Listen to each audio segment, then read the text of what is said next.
এই জমিনে কে রেখেছে এমন অবদান, এই ভুবনে কে রেখেছে এমন অবদান, রেখে গেছেন ইমাম হুসাইন কারবালার ময়দান, রেখে গেছেন ইমাম হুসাইন কারবালার ময়দান।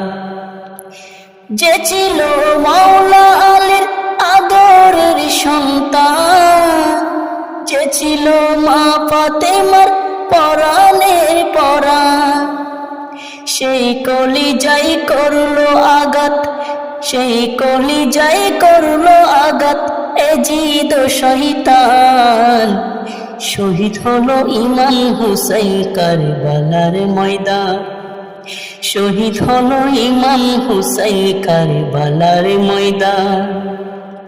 এই জমিনে কে